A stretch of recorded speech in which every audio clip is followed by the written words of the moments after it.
Hey Slayers, welcome back to the friggin' vlog.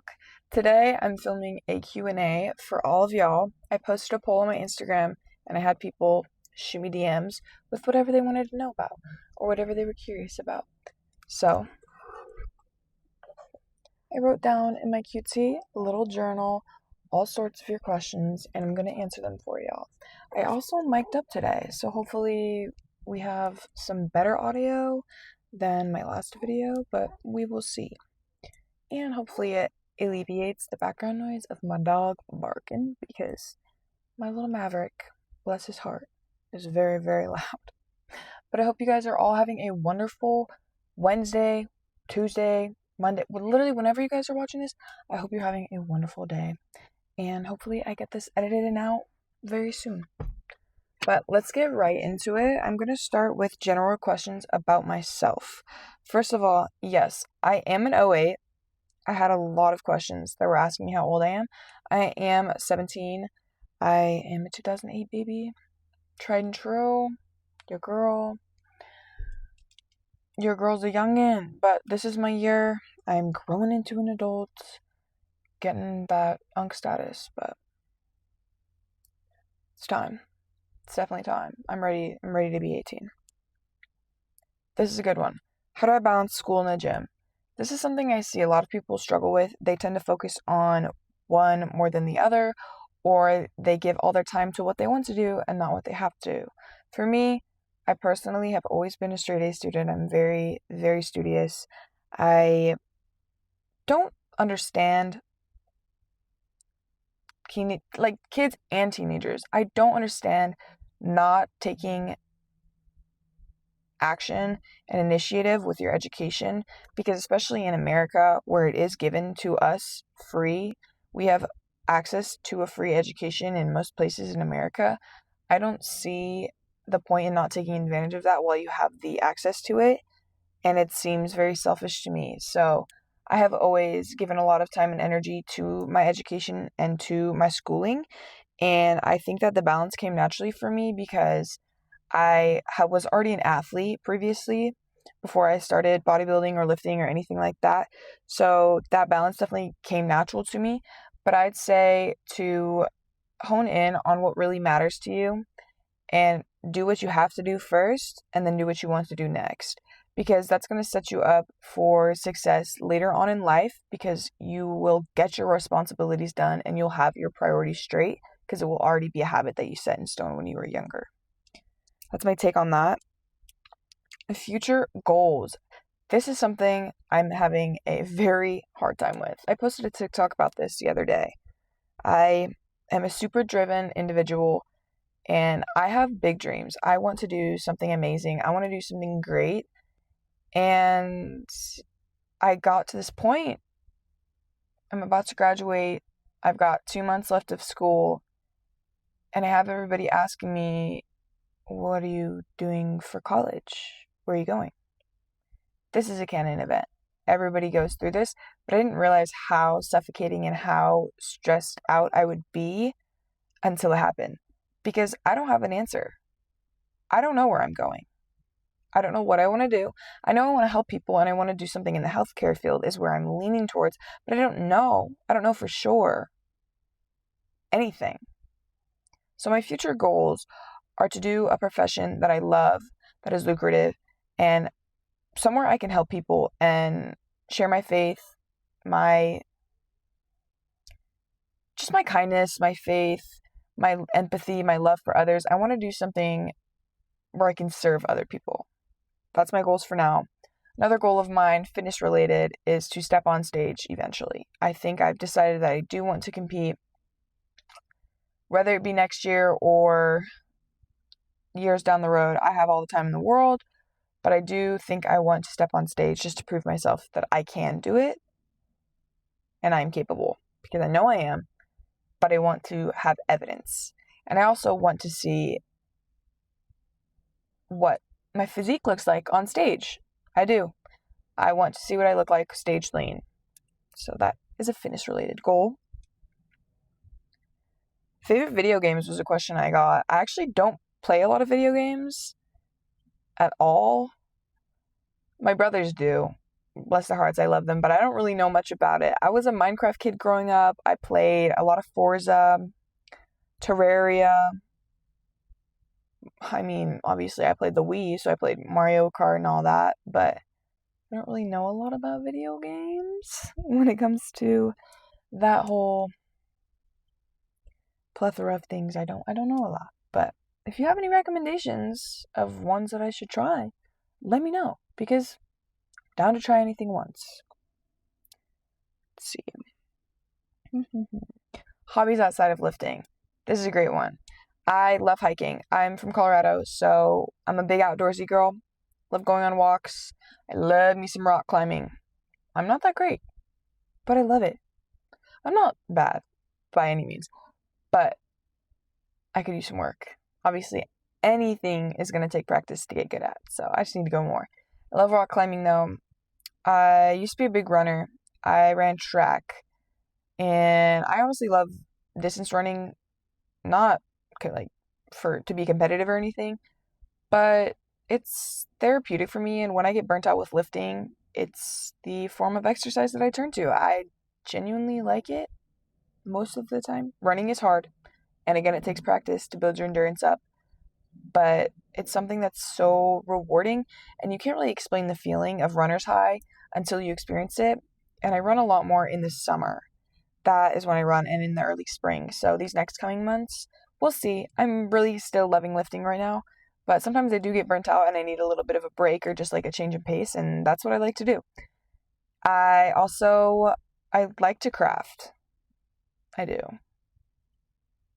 It's fun. I don't know. Maybe it's childish to some, but I do love to craft. I like to create. I like to make things. I like to keep that side of my brain working, because it's very important to me to keep my creative mind going. As a content creator, I want to be able to create and have ideas flowing through me. I also want to get back into reading. I do study my Bible. I read my Bible, but I want to read some fiction, nonfiction books.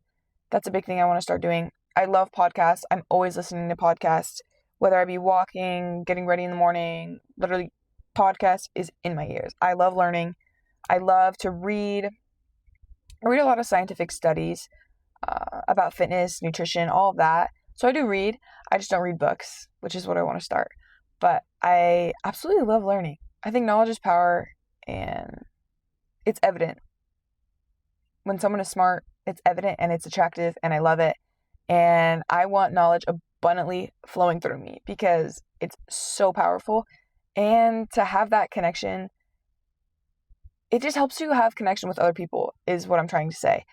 The more you know, the more people you'll be able to connect with, and the more deeper those connections will be, because you can empathize, sympathize, and collaborate with them about certain things, certain ideas, conspiracy theories, all of that things, all of those things. I'm trying to think of what else I got. I do have other hobbies, guys, I promise.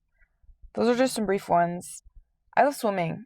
My pool in my backyard during the summer, tanning, swimming, I'm out there 24/7. I also like yoga.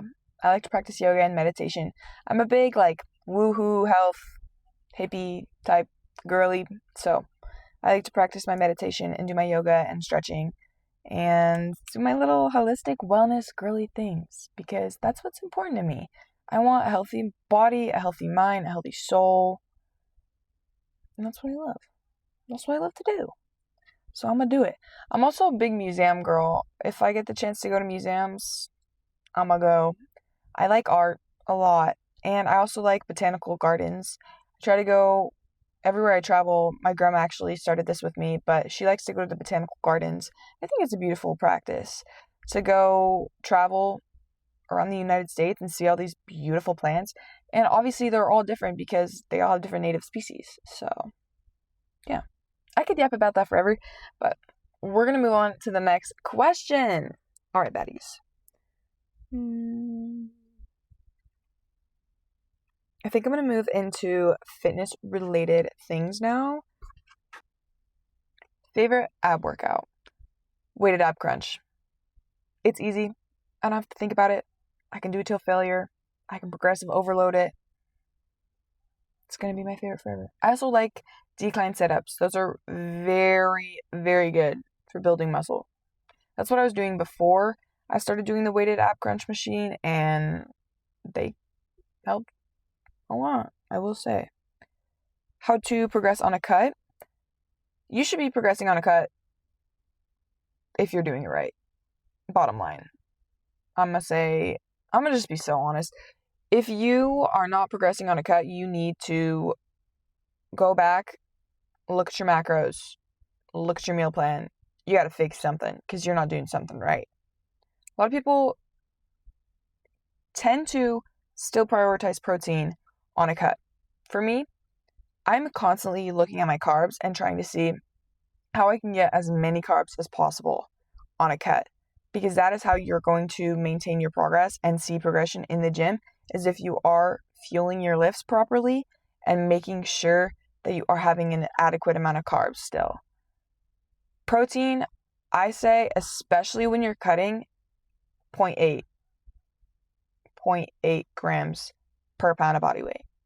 I know a lot of people tend to lean towards that higher end, but when I'm cutting, 0.8 is enough, because I want to fill the rest of those calories with my carbs. I want to have sweet potatoes, I want to have fruits, I want to have vegetables, I want to have rice. I want those to be filled with my pre-workout carbs.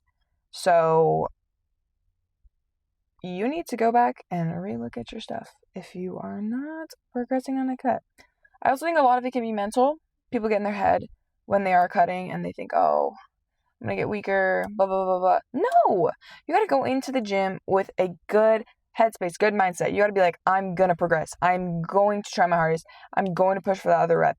You have to be in that I can mindset, because when you're cutting, you are going to feel tired. You are going to feel depleted, but you have to lock in and you have to be positive as hard as it can be. Just try to be positive, please.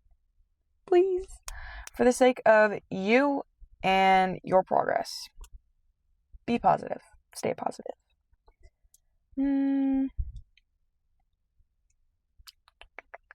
Gym clothes. Where do I get my gym clothes? Echo Vision. I love Echo. I get a lot of my clothes, especially my oversized baggy sweats, from them. I get them from Urban. Get them from... Some of my sets are from Define. I love their clothes, but I'm an Echo athlete, so I stand with Echo. And Urban Outfitters is where I get all my sweatpants from, other than my Echo ones. So, that's pretty much it. And I thrift the rest of it. Oh, circling back to hobbies, I thrift a lot. That's what I do in my free time. I don't know why I skipped over that, but I thrift. I need to get my swag up, though. I really do. I need to lock in. Oh, I'd be wearing gym clothes everywhere. That is not me. I have swag. I promise. My max dumbbell curl. I don't think I've tried it max. But I rep 35s for like 6. So I think probably 40. Maybe. I might be pushing it. I could try. I could probably hammer curl it. But I'll have to try maybe. We'll see. My split, upper lower, I am science-based. I don't know if a lot of y'all know that. I feel like that was more when I started my content. I posted more about it. But I am science-based, and I am on an upper lower split. Have been for a fat minute. I think it's been like 4 or 5 months that I've been running upper lower, and I love it. It can be kind of boring, but it fits into my schedule, and it allows me to fit in other parts of life. I have a job, I have school, I have priorities, like I'm part of National Honor Society and other things that I have to go do. Like, I have other priorities. So yes, the gym is my life. I live for the gym, but I can't be there all the time. So upper lower rest is what I'm running right now. I have also run upper lower, and like just take rest days when I need it. I like that split. Again, when I have more time, probably in the summer, I'll run that, but I just can't have my frequency that high, especially with like everything coming with graduation. I'm just too busy. I'm strictly too busy. So right now I run upper lower rest. And if I'm getting really burnt out, I'll run upper lower rest, so that on both my work days on the weekend when I have my long shifts, I can rest and just do either active rest days or full rest days. And that really helps me. So learn to find balance, learn to find a split that works for you, because if you're showing up to the gym, that is the biggest thing. That is the most important thing, is that you're getting there. And as you progress on your gym journey, then you can worry about frequency and volume and all of that stuff. But first, getting yourself in the gym, getting comfortable with machines, with free weights, with exercises, that is like the biggest thing. Just go and lift weights. And down the road, you can start to worry about things like volume, frequency, splits, all of that. So I recommend any beginner start with PPL, Arnold. It works. They're foundational. And they're there for a reason. Coaching. Have I ever thought about coaching? Yes. I really actually do want to coach. I am so interested in it. I've just been wanting to I want to turn 18 first, honestly, just for the good of my like mental clarity, just so I know that I am an adult and like people aren't going to look at me less, because I think that's a thing that I've been really afraid about, is that a lot of people will look at me less than or don't take me seriously because of my age, and it's so frustrating and honestly suffocating, because I have been through a lot, more than I wish to share, and it has made me grow into a woman very, very fast. And so in my mind, I don't feel 17 at all. I do not feel like I'm 17. So it's really hard when somebody meets you with, not disgust, but just they just meet you with like, they're just unkind almost once they figure out how old I am. Especially when it comes to things in like the business realm where I'm trying to start a business. I would want to turn 18 so I have that for myself. Like I can mentally know that I am an adult, and that if anybody tried to belittle me, that I'm not going to let them. I don't now, but people try, for sure. People try. But I'm definitely interested in coaching, and I would love to, because I'm self-coached, never had a coach, won't have a coach till I prep, probably. So I would absolutely love to be able to help people get to where I got, because it does take a lot of trial and error, and it is really hard. And especially if you don't have a background or role models in fitness, it is really, really hard. So I would love to coach. And if that's something you guys would be interested in, please let me know in the comments, because this summer I could take on probably 5 clients maybe, and I would do coaching for not very expensive and just trial and error some stuff, try to build my business, because I would absolutely love to do that for y'all and for me, because that's something I've been interested in and thinking about. How to know when to cut and bulk. I think this is subjective to everybody. I don't think I could tell you when, but if you're feeling fluffy, cut. And if you're feeling real skinny and like you need to grow some muscle, bulk. I don't like the term bulking. I just don't like it. I don't like to bulk. I like to be in a slight caloric surplus. I think that for the sake of your mental health, you shouldn't bulk, because it can be very harmful to people with body dysmorphia and body image issues. And while yes, you do need to put on some body fat to grow muscle and to grow in the gym, you don't need to put on like pounds and pounds and pounds, because all of that's going to be fat, and eventually it's going to be visceral fat, and you just do not want to dirty bulk or even really bulk. If you're going to do a bulk, you need to be eating healthy, you need to be eating clean, you need to be actually doing cardio and tracking your macros.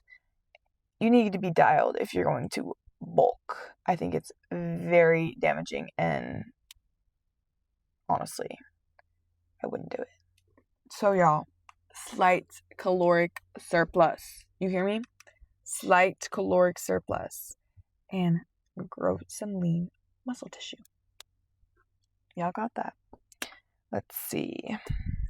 This next question, how to deal with body dysmorphia. This is near and dear to my heart. This is very near and dear to my heart, Because body dysmorphia is the devil on your shoulder.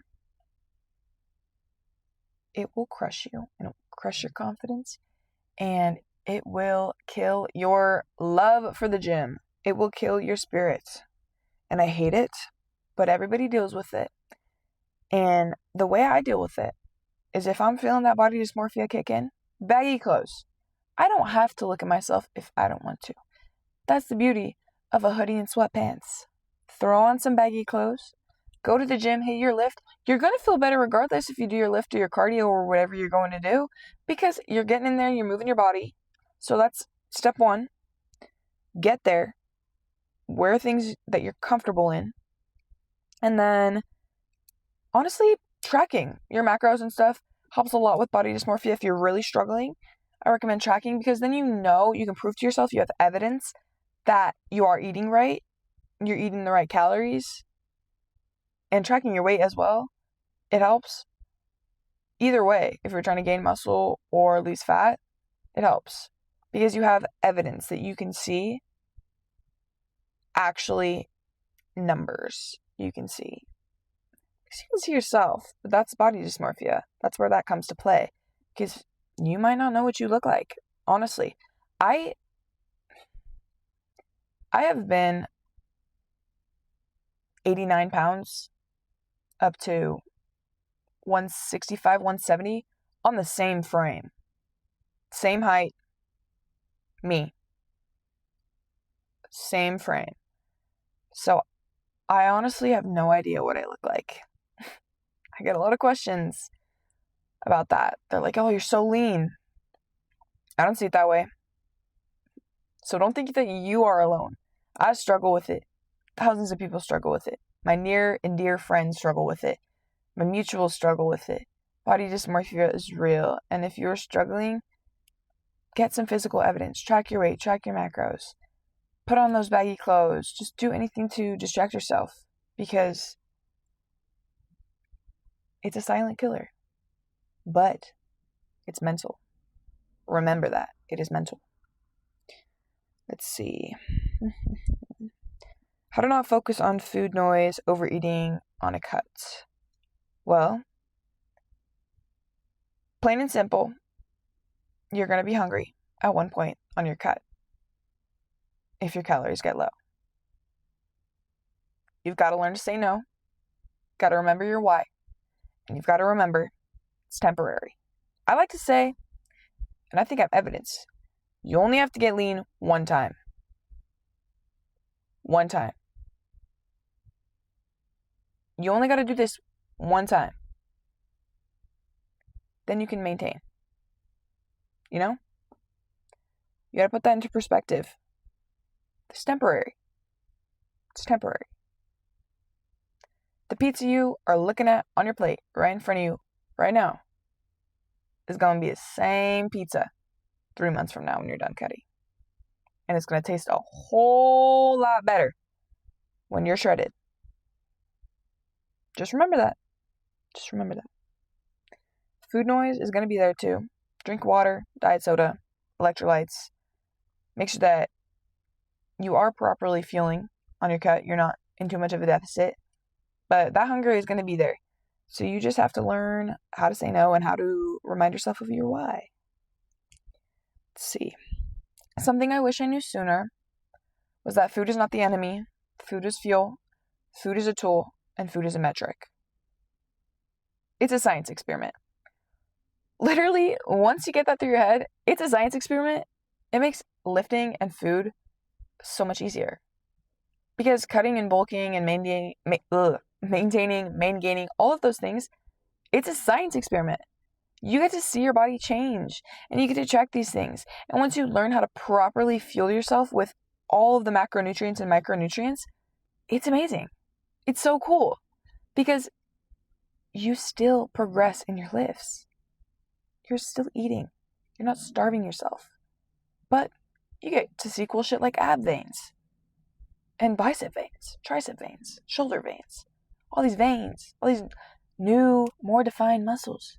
You get to see your freaking erector muscles. Those are crazy. Back abs, like insane. You can see all these things. And you did that. It's a science experiment, y'all. Get that freaking through your head. This should not be some suffering, like, winter arc type crap. Don't even get me started on winter arc. But if you are just going to the gym, to go to the gym, even if you're not bodybuilding, like, especially if you're not bodybuilding, you do not need to be treating a cut like a prep. That's a big thing. You do not need to be treating a cut like you're in prep. You are not in prep. You do not need to be stage lean. If you want to get cool for the summer, obviously I do. Duh. Everybody does. But if you want to get shredded and, like, look cool, you do not need to be stage lean. You can get shredded and be lean, but there's a difference. Healthily? No. No. Especially for women. Your hormones are so impacted when you're cutting, especially when you're pushing like you are on prep. So healthily, you can get shredded, but do not treat it like you're pushing to get stage lean. That's ridiculous. And you need to stop and maintain once you get to a certain point. That's where a lot of people go wrong. You need to learn where to stop, because that's where you can develop eating disorders. And I've been there. I've done that. I have experience with both sides of the spectrum. I've had anorexia and I've been a binge eater. Never been bulimic, but I have had both sides of the spectrum, and devil on your shoulder again. Devil on your shoulder. So you need to treat food like it's fuel and use it as a metric, because it's truly just a science experiment. It's just a tool. It's just a tool. How did I get my ab veins? Low body fat percentage. That is how I got my ab veins. Are ab veins necessarily healthy, especially for women? No. No, and I will not be maintaining this for much longer. Let me just say, I'm at that point. Actually, this past week, I posted on my TikTok, I've been eating. Actually, probably in a surplus, possibly not quite a surplus, but definitely at maintenance for this whole week or so, because my body was feeling it. I was so tired, and I have a lot coming up in my life, and I just needed to be there mentally, and I felt myself kind of slipping. I was getting forgetful. In a sense, you start to feel your hormones and your brain function be affected when your food is low. So, mama's been eating. And what do we got? Powerlifter or bodybuilder? Bodybuilder for sure. Have an appreciation for powerlifters, but it's just not my thing. I love bodybuilding. I have been into it since I was little. Grew up being a gymnast, and bodybuilding was a pipeline from that. It truly was. And I love what I do, and well, the fitness community can be toxic, but the bodybuilders that I have encountered and people I've met are truly amazing. So, bodybuilding. My last question to close out this YouTube video. Why did I start lifting? This is vulnerable for me to talk about, but my mom got very sick when I was about 12, 13. And my only escape was a gym. That was my only me time, because I took on the role being a mom, helping raise my brothers. I've got 2 beautiful brothers whom I love so much, but they're boys. And they needed their mama, and they didn't have their mama. So I had to help them with that. And that's fine. It's a blessing. And it is why I am the woman I am today. I'm proud of myself, proud of my family, proud of my beautiful mom, who has been recovering for the past 6 years. And she's doing absolutely amazing. She still is very much in recovery. But she can talk, and she is herself, and she can walk. And I love her. She's very near and dear to my heart. But the reason why I got into lifting is because my world shattered, and I did not have anything to turn to except the gym, because I had already been struggling with anorexia. And I really had to lock in. I think my mom getting sick is what saved me from dying. Because I got very sick. Very sick. The people around me were preoccupied, which is fine. Like, my older brother was graduating high school. My little brother was going into middle school. My dad had just taken over his family business. And my mother was getting sick. And so everyone was preoccupied. And I don't want to say nobody noticed. People noticed. My mom definitely noticed. She noticed a lot. And I honestly, no, I'm not going to say that. I don't blame myself. But I was definitely a stressor in her life. And I added to her stress a lot. But I think it was a blessing from God that she got sick because it saved me. And she's still with us. So I think God had a plan. God knew what he was doing. God has a plan. He does know what he's doing. So that's what got me into the gym. I had to save myself, and I had to have a place where I could go, and it was me. It was my time to shine. Because I had to quit sports because of anorexia for a while. I just didn't have the energy. Nobody knew that. They just thought I quit. But I couldn't do it. But slowly, as I got into lifting, and I was learning more, and I was watching videos and TikToks, I slowly learned how to fuel my body properly. I fell in love with it. Was I consistent since I was that age? No. But that summer, when my mom got sick, before my freshman year, there wasn't one day that went by where I didn't go to the gym or try to get some form of weightlifting in. I fell in love with lifting. And it's really saved my life. I don't think about that time much because there's a lot of trauma attached to it. But bodybuilding saved me.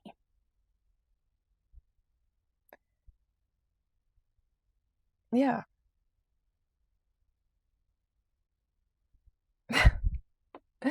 I hope you all enjoyed this video. I quite like talking to the camera. I used to do theater when I was little. I dabbled. And I was a competitive dancer and gymnast, so I like to perform. Even though this isn't performing, this is just me being on my stage now. But I just want to say thank you to everybody for supporting my channel, using my code. I thank you so much. That means a lot to me. Even if just one person does, my year is made. Because just knowing that I have support from y'all and that I'm able to help you guys makes my heart so happy. If I'm able to help one person, I'm set for life. And I already have. So I'm already set. But that doesn't mean that I don't want to help so many more of you guys. So, truly, thank you for changing my life one day at a time. Because this past year has been a whirlwind of ups and downs, and I have had such a hard time believing in myself. But I'm so glad that I started posting, and I don't know where I would be without my platform. So if you want to start posting, this is your sign. Go for it. Be confident. Post. And don't filter yourself. Let your personality show. Because that's how you're going to grow your platform. And that's how your people will find you. You don't need to find your people. Your people will find you. And thank you guys for finding me. Because my life is forever changed. And wherever this takes me, wherever this goes, whatever God's plan is with this season of my life, I'm ready for it.